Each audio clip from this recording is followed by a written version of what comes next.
Não me idolatra, mas te garanto que o golpe de 77 saiu pela culatra. Que belo momento para fazer esse episódio, hein? Um golpe que saiu pela culatra. Tu ouviu falar nessa história? Golpe que saiu pela culatra? É isso aí. Em 1977, o Brasil era um pesadelo. Eu te garanto que eu já era velho em 77. Depois do assassinato do jornalista Vladimir Herzog, em outubro de 1975, e eu ainda vou fazer um episódio sobre isso, e do assassinato de um operário que nunca tinha sido realmente um militante, Manuel Fiel Filho, em janeiro de 76, e ambos tinham sido torturados e mortos dentro das dependências do DOI-CODE em São Paulo, as sombras se alastraram ainda mais pelo país. O clima estava irrespirável. E o Ernesto Geisel, que era o presidente, percebeu que se ele não enfrentasse e contivesse a linha dura, eles iam derrubá-lo do poder. É isso aí. E então, no dia 19 de janeiro de 76, o Geisel demitiu o comandante do 2º Exército, com sede em São Paulo, o horroroso, o horrível general Eduardo Dávila. O general Dávila era aliado e companheiro do Silvio Frota.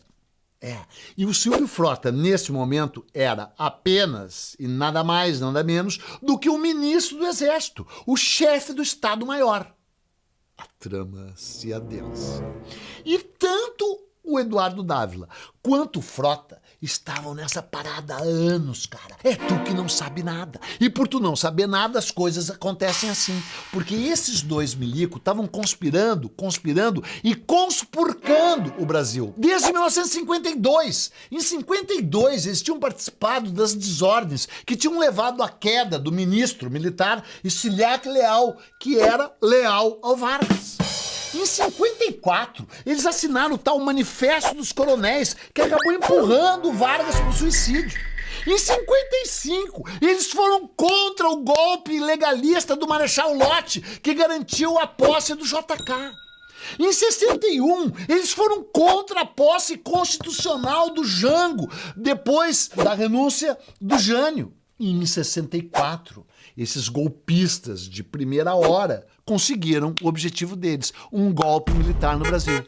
Portanto, cara, é gente baixa, antilegalista, um entrave à luz e ao progresso do Brasil, travestido como ferrenhos inimigos, ferrenhos anticomunistas. É isso aí.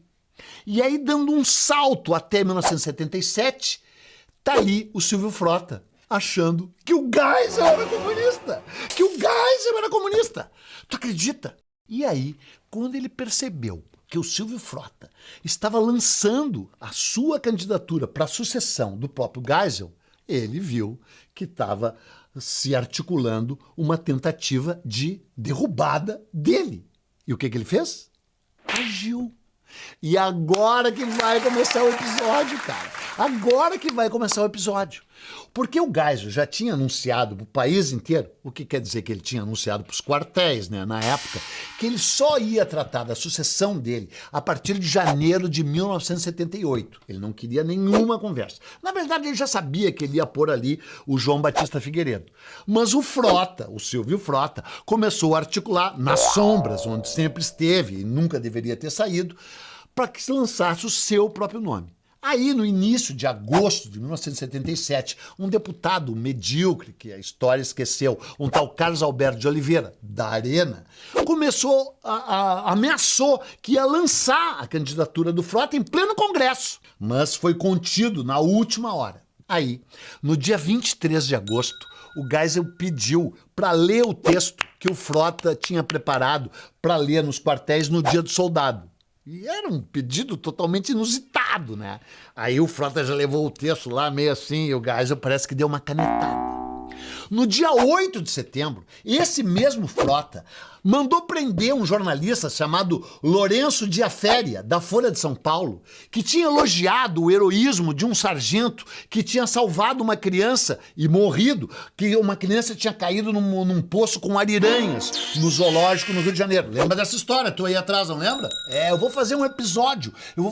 Uma criança caiu num poço cheio de ariranha e o sargento Silvio Olenbach saltou no lago com as ariranhas, deu uma cotovelada numa ariranha, um chute na outra, salvou a criança e morreu no hospital depois dos arranhões causados pelas ariranhas, né?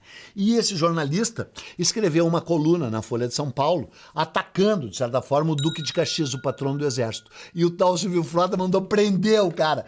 Pena que tu não tá vivo pra ver se tu ia mandar prender a mim! Aí, cara, no dia 4 de outubro, um general medíocre, que ninguém também sabe, conhece, um tal Jaime Portela, que era aliado do Costa e Silva e pertencia, portanto, à linha dura do regime, visitou Brasília para estimular o apoio ao frotismo, chamava frotismo, o movimento de apoio à candidatura do Silvio Frota, que achava que o Brasil tinha que ir mais para a direita, só que ia cair do mapa, né? Mais para a direita.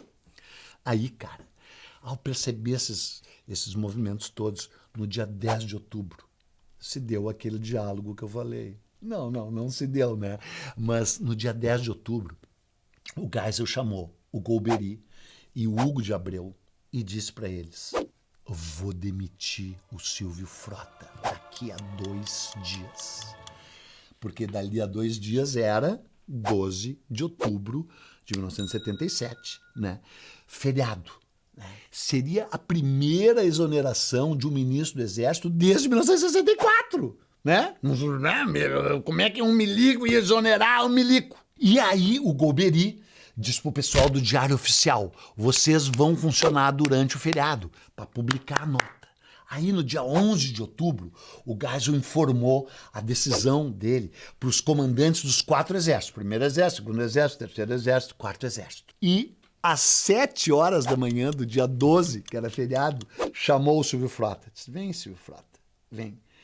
Teve uma conversa com ele e disse: Silvio Frota, tu tomou um pé, um coturno, no caso, na bunda. E nesse mesmo instante, o Diário Oficial publicava a exoneração dele e a posse, assumindo no lugar dele o Fernando Bethlen, que era o ex-comandante do Terceiro Exército Gaúcho, como sucessor do Frota. O Frota ficou enlouquecido, foi para casa e escreveu, não sabia nem que ele sabia escrever, um texto de 8 páginas que seria distribuído para todas as unidades do Exército. Só que o Geisel também impediu isso. Aí, após a exoneração dele, ele se retirou da vida pública. Não obstante as manifestações em favor da sua candidatura, feita por chefes militares como o Marechal Odílio Diniz, um cara horroroso que já tinha sido golpista lá em 64, o tal almirante Augusto Rademacher e o brigadeiro Márcio Melo, esses 3 golpistas do alto comando querendo apoiar o cara. Mas ele já estava escanteado, porque o grande, o extraordinário, o magnífico Geisel, olha só o que a gente tem que dizer, né? Conseguiu conter, conseguiu fazer com que esse golpe saísse pela culatra. Aí o tal Silvio Frota ficou calado até setembro de 1979, quando foi editada, no dia 29 de agosto de 79, a Lei da Anistia. E aí ele voltou aos noticiários criticando duramente a medida. Também devia criticar mesmo, porque tu sabe que a anistia anistiou os torturadores também, né? Não anistiou só os terroristas, né? E aí ele disse que ia divulgar e divulgou uma lista de comunistas infiltrados no funcionalismo público que tinham sido responsáveis pela anistia. Ninguém deu bola e ele voltou a trajar o pijama e os chinelos. E não falou mais nada até vestir o pijama de madeira, em 23 de outubro de 1996, quando morreu e foi enterrado em cova rasa, aquele tipo de cova em que deve ficar todos aqueles que não podem sair jamais da lata de lixo da história. Ah, sim, me lembrei agora, ele é tio-avô do Alexandre Frota. O fruto nunca cai muito longe, mesmo quando é a laranja estragada, né? E tem mais uma. Sabe quem era o ajudante de ordens dele?